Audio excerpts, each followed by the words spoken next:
Porque cada día es un reto.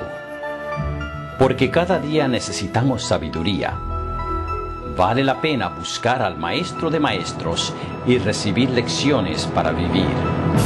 Este es un mensaje de actualidad para vivir el presente con sabiduría y ver el futuro con esperanza. Este es su programa cristiano, Lecciones para Vivir. Hermanos, bienvenidos al estudio de la lección. Gracias por acompañarnos. Hola Samuel, ¿cuál es el título de esta lección y cuál es su propósito? ¿Qué tal, Obed? El título de esta lección es Discipular a las Naciones. Y el propósito es entender que el Evangelio no es exclusivo de un grupo. El reino de Dios no tiene límites étnicos ni fronteras geográficas. Es para toda nación, tribu, lengua y pueblo. Hermanos, qué bueno que nos acompañan para este estudio. Hermanos, oremos para que Dios nos ayude a entender su palabra. Amante Padre Celestial, imploramos tu presencia en este lugar, en estos momentos, para estudiar tu palabra y entenderla plenamente. Te lo agradecemos todo en el nombre de nuestro Señor Jesús. Amén. Amén. Alila estaba al lado del río Ganges, llorando y golpeando su pecho después de haber echado a su hijito de 6 meses al río. Allí la encontró el misionero Barches. Compasivamente se arrodilló a su lado y escuchó su conflicto. Entre sollozos ella le dijo: los problemas de mi hogar son muchos y mis pecados agobian mi alma. Por eso le ofrecí a la diosa Ganges lo mejor que tengo, mi hijo primogénito. Él le contó del amor de Jesús y de su muerte por nuestros pecados. Alila lo miró extrañada. Yo nunca había escuchado esto, le dijo. ¿Por qué no vino media hora antes? Entonces mi niño no habría tenido que morir. Cada año en la India, millones de personas llegan a la ciudad de Haridwar a bañarse en el río Ganges. Llegan con la creencia de que el río les lavará sus pecados. Muchos sacrifican a sus niños con tal de aplacar a la diosa del río, como lo hizo Alila. Hacen falta misioneros para llevarles el Evangelio de Jesús. Samuel, ¿cuál es el plan de Dios para las naciones del mundo? ¿Qué quiso decir Jesús cuando le dijo a la mujer samaritana en Juan 4:22, vosotros adoráis lo que no sabéis, nosotros adoramos lo que sabemos porque la salvación viene de los judíos? Sí, Obed. Desde que el pecado entró en el mundo, el plan de Dios para las naciones siempre ha sido el mismo. El mensaje lo encontramos en Juan 3:16. Porque de tal manera amó Dios al mundo que dio a su Hijo unigénito para que todo aquel que en él crea no se pierda, mas tenga vida eterna. Jesús murió por todos los que acepten su sacrificio. Isaías escribió en el capítulo 56:7. Porque mi casa será llamada casa de oración para todos los pueblos. Cuando dio la gran comisión a sus discípulos, Jesús les dijo: haced discípulos a todas las naciones. Y cuando habló de las señales de su venida en Mateo 24, Jesús dijo en el versículo 14, y será predicado este evangelio del reino en todo el mundo, para testimonio a todas las naciones, y entonces vendrá el fin. Además de la comisión evangélica, que de hecho no era solo para los apóstoles, sino también para nosotros los que vivimos en la última época del mundo, se nos dio el mensaje de Apocalipsis 12:6. Vi volar por en medio del cielo a otro ángel, que tenía el evangelio eterno para predicarlo a los moradores de la tierra, a toda nación, tribu, lengua y pueblo. Obed, el mensaje nunca ha estado limitado para unos pocos seres humanos o para una sola nación en la tierra. El comentario bíblico adventista, tomo 5, página 918, lo aclara de esta manera. Dios había elegido al pueblo hebreo para que fuera su representante en la tierra, en que le habían confiado los oráculos divinos y en que el Mesías había de ser judío. Según Romanos 3:1 y 2, ¿qué ventaja tiene pues el judío? Primero, ciertamente, que les ha sido confiada la palabra de Dios, y el Mesías había de ser judío. Por eso dijo Jesús que la salvación viene de los judíos. Pero los discípulos lo entendieron con el ejemplo de Jesús y cumplieron con la misión de discipular a todas las naciones. Gracias, Samuel. El primer mensaje cuando nació Jesús fue un mensaje misionero. Dice Lucas 2:10, porque aquí os doy nuevas de gran gozo. Hoy nació el Salvador, El primer discípulo de Jesús se convirtió en el primer misionero. Dice Juan 1:41. Andrés, halló primero a su hermano Simón y le dijo: hemos hallado al Mesías. El primer mensaje después de la resurrección fue un mensaje misionero. Juan 20:17. Ve a mis hermanos y diles: subo a mi Padre y a vuestro Padre, a mi Dios y a vuestro Dios. El primer sermón apostólico, registrado en Hechos 2:17 al 39, fue un sermón misionero hasta con un llamado en el versículo 38. Pedro les dijo: arrepentíos y bautícese cada uno de vosotros en el nombre de Jesucristo para perdón de los pecados, y recibiréis el don del Espíritu Santo. El último deseo de Jesús fue un deseo misionero. Dice Mateo 28:19, por tanto, id y haced discípulos a todas las naciones, bautizándolos en el nombre del Padre, y del Hijo, y del Espíritu Santo. Esta sección se titula Los profetas predijeron. Samuel, ¿qué predijeron los profetas? ¿De qué manera nos afecta esto a nosotros? Predijeron la conversión de los gentiles. Dice Isaías 56, versículos 6 y 7. Y a los hijos de los extranjeros que sigan a Jehová para servirle, y que amen el nombre de Jehová para ser sus siervos. A todos los que guarden el día de reposo para no profanarlo, y abracen mi pacto, yo los llevaré a mi santo monte, porque mi casa será llamada casa de oración para todos los pueblos. Miqueas también lo predijo en el capítulo 4, versículo 2. Vendrán muchas naciones y dirán: venid y subamos al monte de Jehová y a la casa del Dios de Jacob, y nos enseñará en sus caminos y andaremos por sus veredas. En parte estas profecías se cumplieron en el tiempo de Jonás, y en el capítulo 3:10 dice: y vio Dios lo que hicieron, que se convirtieron de su mal camino.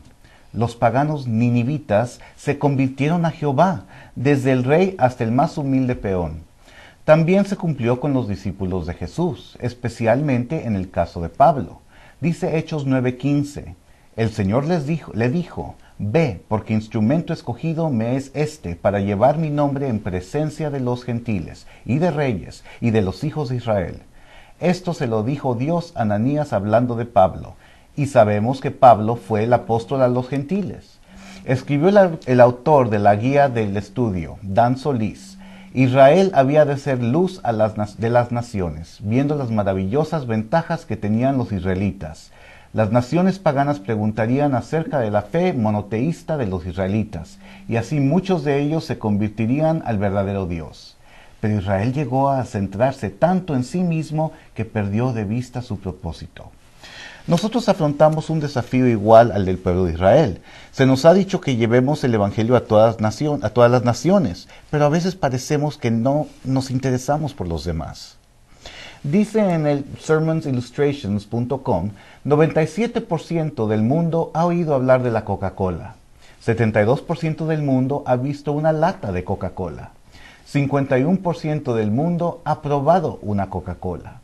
Si Dios hubiera dado la tarea de evangelizar a la compañía Coca-Cola, posiblemente ya habría terminado la tarea. ¿Qué te parece, Obed? Muy interesante, muy interesante. Me parece que eso es cierto. Necesitamos hacer más propaganda al Evangelio para que la gente lo escuche y lo entienda y quiera aceptar. Debemos ser más efusivos en predicar a Jesús como lo hace la Coca-Cola para anunciar sus productos. Bueno, para los judíos había solo dos clases de personas en el mundo: los judíos y todos los demás. A todos los demás les llamaban gentiles. Jesús quería que el pueblo judío, que tenía tantas ventajas, despertara a su responsabilidad de llevar el Evangelio a todo el mundo para que conocieran y se identificaran con Jesús, como la mujer de Mal, que estaba viendo una película de Jesús en su idioma yao. Cuando escuchó a Jesús hablar por primera vez, salió corriendo emocionada por todo el pueblo gritando: ¡Jesús habla yao! ¡Jesús habla yao! Esta parte se titula ¡Ay de ti! Samuel, nosotros como pueblo de Dios también tenemos muchas ventajas. ¿Cómo las podemos utilizar para llevar el Evangelio al mundo? ¿Por qué es importante que cumplamos con esta responsabilidad? Bien, me parece que esta frase, ¡ay de ti!, fue tomada de Mateo 11:21. Ay de ti, Corazín, ay de ti, Betsaida, porque si en Tiro y en Sidón se hubieran hecho los milagros que han sido hechos en vosotras, tiempo ha que se hubieran arrepentido en cilicio y en ceniza. Aquí Jesús reprende a las ciudades en las que él había hecho milagros porque no se habían arrepentido. Pero parece que esta es la tendencia. Los gentiles a veces ponen el ejemplo al pueblo de Dios. Jesús dio los ejemplos de la viuda de Sarepta y de Naamán en Lucas 4, 25 al 27, donde dice, y en verdad os digo que muchas viudas había en Israel en los días de Elías, cuando el cielo fue cerrado por 3 años y 6 meses, y hubo una gran hambre en toda la tierra, pero a ninguna de ellas fue enviado Elías, sino a una mujer viuda en Sarepta de Sidón. Y muchos leprosos había en Israel en el tiempo del profeta Eliseo, pero ninguno de ellos fue limpiado, sino Naamán el sirio. Estas comparaciones ponían bravos a los dirigentes judíos, pero Jesús quería que se dieran cuenta, como lo dice el comentario bíblico adventista, que nuestra posición delante de Dios se determina no por la abundancia de luz que hayamos recibido, sino por el uso que le hayamos dado. Esto es muy cierto, Samuel. A veces por el hecho de que se nos ha dado una gran luz, nos creemos muy privilegiados y mejor que otras personas. Pero de nada nos sirve saber mucho si no practicamos lo que conocemos. ¿No se dice así de la Iglesia de Dios de los últimos días? Sí, lo vemos claramente en Apocalipsis 3:17, donde dice, pero tú dices, yo soy rico y me he enriquecido y de ninguna cosa tengo necesidad, y no sabes que tú eres un desventurado, miserable, pobre, ciego y desnudo. Por tanto, yo te aconsejo que me compres oro refinado en fuego para que seas rico, y vestiduras blancas para vestirte, y que no se descubra la vergüenza de tu desnudez, y unge tus ojos con colirio para que veas. Necesitamos el oro que son la fe y el amor, la justicia de Cristo representada por la ropa blanca, y el colirio que es el Espíritu Santo para discernir. En Juan 10:16 Jesús dijo, también tengo otras ovejas que no son de este redil, aquellas también debo traer, y oirán mi voz, y habrá un rebaño y un pastor. Nuestra responsabilidad es buscar estas ovejas y traerlas a Jesús. Es necesario que el pueblo de Dios de los últimos días utilicemos las ventajas que hemos recibido para predicar el Evangelio a todo el mundo. Tenemos el espíritu de profecía por medio del cual Dios nos ha dado muchos consejos en todos los aspectos de nuestra vida, uno de los cuales es la reforma pro salud. Por medio de nuestros hospitales, clínicas y dispensarios hemos alcanzado a muchas personas. Tenemos escuelas, no solo en los campos misioneros, sino países cristianos por medio de las cuales podemos evangelizar. En Apocalipsis 12:12 dice, ay de los moradores de la tierra y del mar, porque el diablo ha descendido a vosotros con gran ira, sabiendo que tiene poco tiempo. El diablo sabe que tiene poco tiempo, pero a nosotros a veces se nos olvida. Es importante cumplir con nuestra responsabilidad de hacer discípulos a todas las naciones, porque el tiempo es corto y debemos apresurarnos. Gracias, Samuel. A un misionero en África se le preguntó si de veras le gustaba lo que hacía. Su respuesta fue que si me gusta este trabajo. No, a mi esposa y a mí no nos gusta el lodo. Nuestras sensibilidades son algo refinadas. No nos gusta arrastrarnos entre la suciedad de las cabras para entrar en las chozas. Pero, ¿acaso ha de hacer el hombre por Cristo solo lo que le gusta? Si es así, que Dios se compadezca de tal. El gusto no tiene nada que ver con esto. Tenemos órdenes de marchar y marcharemos. El amor de Cristo nos constriñe. La fama de Jesús había llegado a lugares fuera de Judea, así como la fama de Salomón había llegado hasta la reina de Saba, y ella vino para cerciorarse de que fuera cierto lo que había escuchado. Tan satisfecha quedó con lo que vio y escuchó, que le dijo al rey en Primera de Reyes 10:9, Jehová tu Dios sea bendito, que se agradó de ti para ponerte en el trono de Israel, porque Jehová ha amado siempre a Israel, te ha puesto por rey, para que hagas derecho y justicia. Esta sección se titula quisiéramos ver a Jesús. Samuel, ¿quiénes eran estas personas y por qué querían ver a Jesús? Este incidente se encuentra en Juan 12, 20 al 32. Había ciertos griegos entre los que habían subido a adorar en la fiesta. Estos pues se acercaron a Felipe, que era de Betsaida, de Galilea, y le rogaron diciendo: Señor, quisiéramos ver a Jesús. Unos días antes de su crucifixión recibió Jesús la visita de estos griegos. El comentario bíblico adventista dice que sucedió el martes anterior a su muerte. En el Deseado de todas las gentes, página 574, Elena White dice: Cuando Cristo oyó la ferviente petición, quisiéramos ver a Jesús, repercutió para él como un eco del clamor del mundo hambriento. Su rostro se iluminó y dijo: La hora viene en que el Hijo del Hombre ha de ser glorificado. En la petición de los griegos vio una prenda, una garantía de los resultados de su gran sacrificio. Los griegos habían oído hablar de la entrada triunfal de Cristo y querían entrevistarse con Jesús para saber la verdad acerca de la misión de él. Así como llegaron estos griegos que representaban las naciones, tribus y pueblos del mundo gentil, habría gente de todas naciones y de todas las edades que serían atraídas por la cruz de Cristo.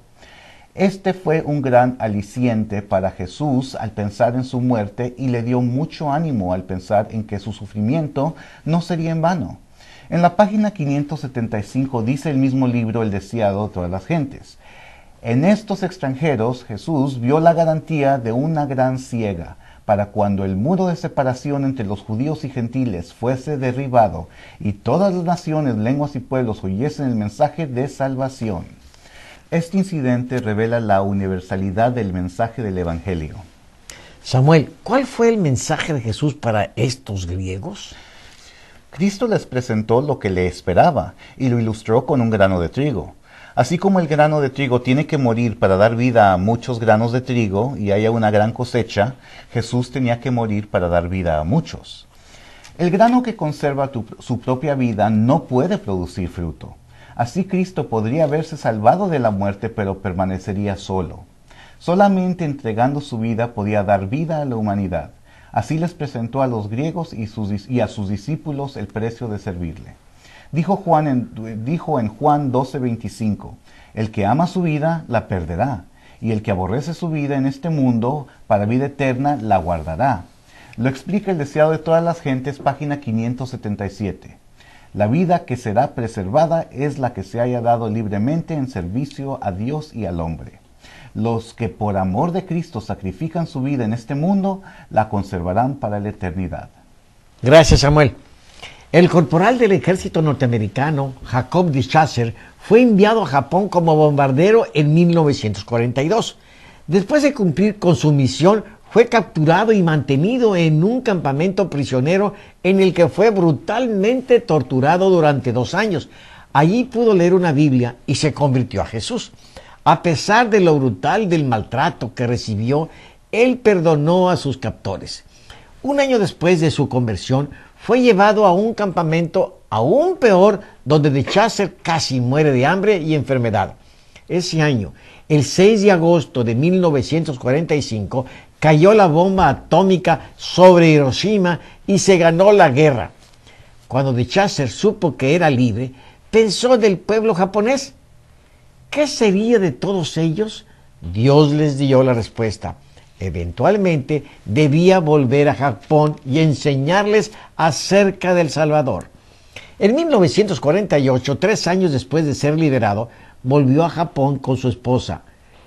Como misionero a sus enemigos, los capellanes del ejército habían contribuido más de 1 millón de panfletos con el testimonio de Chaser titulado "Yo fui un prisionero de los japoneses".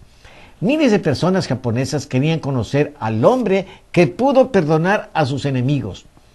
En 1950, de Chaser ayunó 40 días y oró por la salvación de los japoneses. Unos días después, lo visitó Mizu Fuchida y se presentó como el capitán comandante de los 360 aviones que atacaron Pearl Harbor. Había leído el testimonio de Chaser y se había comprado un Nuevo Testamento y había entregado su vida a Jesús. Se convirtió en un evangelista y predicó en todo Japón y en otras partes del mundo. En 1959, desde Chasser estableció una iglesia cristiana en Nagoya, la ciudad que había bombardeado, y por 30 años fue un misionero en el Japón. Esta sección se titula Derribando Barreras. Samuel, ¿qué mejor manera de derribar barreras que convertirse en misionero de tus enemigos? ¿Qué clase de barreras encontramos que nos impide llevar el evangelio a otros? Bien. Cuando Jesús estuvo en la tierra, Él se encontró con muchas barreras. Las más difíciles de saltar fueron las barreras religiosas. Los judíos creían que por ser el pueblo de Dios eran los únicos salvables. Además, ellos tenían los mandamientos y leyes de Dios. Pero no se conformaron con lo que Dios pedía, sino que inventaron muchos otros estatutos que se convirtieron en tradiciones que añadieron a las leyes de Dios. Todos tenían que hacer lo que los sacerdotes decían. Tú sabes algunas de ellas, Obed. Por ejemplo, no podían llevar cargas en sábado, un pedazo de papel para escribir, ni un higo seco o un pedazo de loza quebrada. Si se incendiaba la casa, solo podían salvar la ropa indispensable, pero podían ponerse un vestido, salvarlo y volver por otro. Si una gallina ponedora ponía un huevo en sábado, no lo podían comer. Pero si era una gallina que estaban engordando y ponía un huevo, este sí lo podían comer porque era algo que había caído de la gallina inesperadamente. ¿No es esto absurdo? Así es. Tampoco podían curar en sábado porque eso podía ser catalogado como trabajo. Por eso atacaban tanto a Jesús. Sí, pero fíjate lo absurdo de esto también. No podían curar en sábado a menos que fuera para salvar la vida. Por ejemplo, se podía poner un cataplasma en una herida si era para que no se hiciera peor, pero no con el propósito de sanarla. Otra cosa, no se podía mover un manojo de trigo de un lugar a otro, pero si se le colocaba una cuchara sobre el manojo y se necesitaba mover la cuchara, se podía mover el manojo sobre el cual descansaba la cuchara. Estas eran leyes absurdas, pero interfirieron mucho con el trabajo de Jesús, y fue una de las barreras que Jesús vino a remover. Además, había barreras étnicas que Jesús tuvo que enfrentar. En Juan 8:48 dice, respondieron entonces los judíos y le dijeron, ¿no decimos bien nosotros que tú eres samaritano y que tienes demonio? Esto fue con el fin de insultarlo. Lo de samaritano es una acusación seria para cuestionar su origen puro. No creían que era judío en su totalidad, sino mezcla con samaritano. Jesús no hizo caso de la acusación de ser samaritano. Para él no valía la pena discutirlo. Solo negó la acusación de que tenía demonio. Dijo Jesús en Juan 8:49, yo no tengo demonio, antes honro a mi Padre y vosotros me deshonráis. La mujer sirofenicia nos muestra que el Evangelio es para todos los grupos étnicos y para todas las razas y naciones. Jesús es el Mesías para todos los habitantes de toda la tierra, no solo de los judíos o cristianos. En Hechos 9:15 dice de Pablo, el Señor le dijo, ve, porque instrumento escogido me es este, para llevar mi nombre en presencia de los gentiles y de reyes y de los hijos de Israel. Samuel, tu papá contaba la anécdota de un hombre que había tomado mucho y decidió que era mejor caminar a casa. Atravesó el cementerio frente a su casa, pero ese día había abierto una fosa y en la oscuridad el hombre no la vio y cayó en ella. Trató de subir por las paredes, pero estaban demasiado resbalosas y una y otra vez caía dentro de la tumba. Por fin, exhausto, se acurrucó en un rincón para pasar la noche y esperar que lo sacaran al día siguiente. Unos minutos más tarde, otro hombre, también borracho, cayó en la misma tumba y también trató de subir por las paredes, pero sin tener éxito. Convencido de que era inútil seguir luchando, se iba a acomodar en un rincón cuando escuchó una voz en la oscuridad.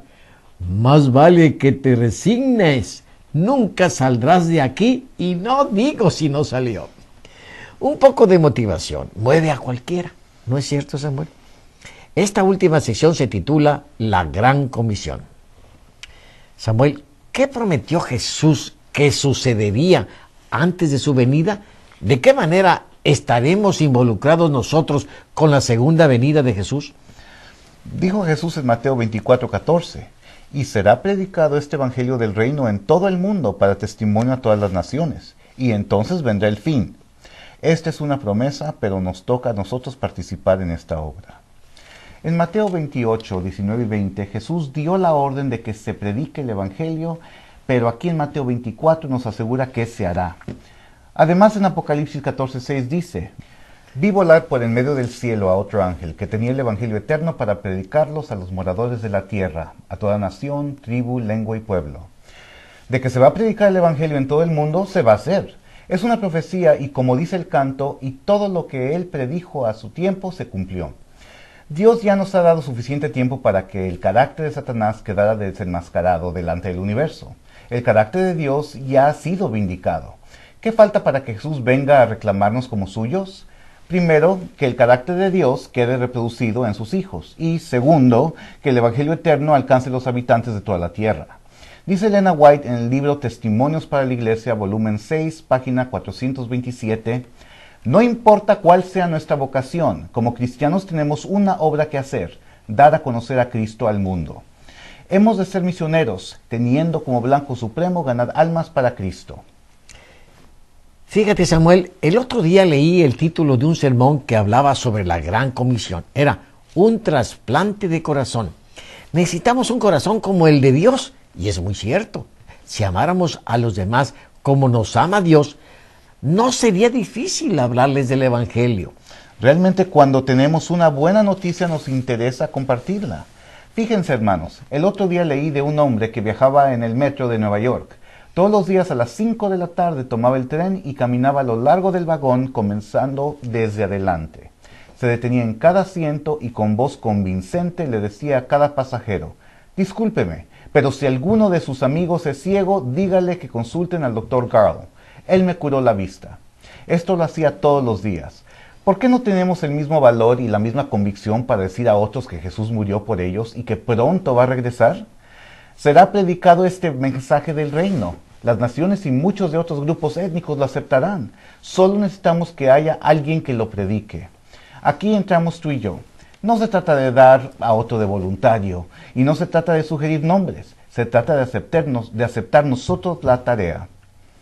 Según la UNESCO, hay en el mundo 902 millones de personas, 1 de cada 6 hombres, mujeres y niños de edad escolar, analfabetas, o sea que no saben leer ni escribir. Estas personas son aprendices orales. No pueden llegar a conocer a Dios por medio de la lectura de la Biblia. Necesitan que alguien les comunique el Evangelio en forma verbal.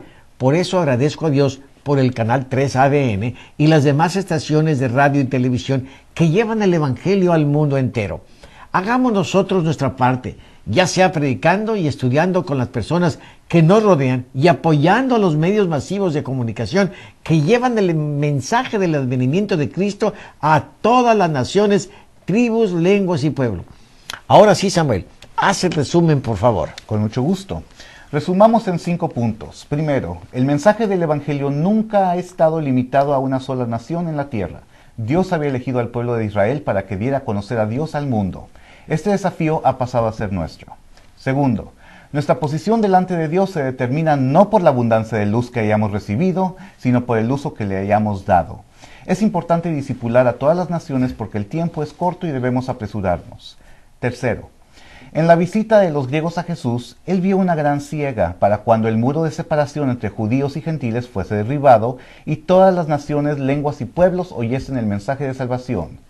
Cuarto, la visita de los griegos a Jesús revela la universalidad del mensaje del Evangelio. Nos muestra que hemos de saltar todas las barreras étnicas, culturales, de edad y demás para poder alcanzar a los demás. Quinto, y por último, no se ha terminado la gran comisión. No esperemos hasta que sea demasiado tarde para compartir el Evangelio con otros. Esta es nuestra tarea hoy. Gracias por estar con nosotros. Dios los bendiga. Lecciones para vivir.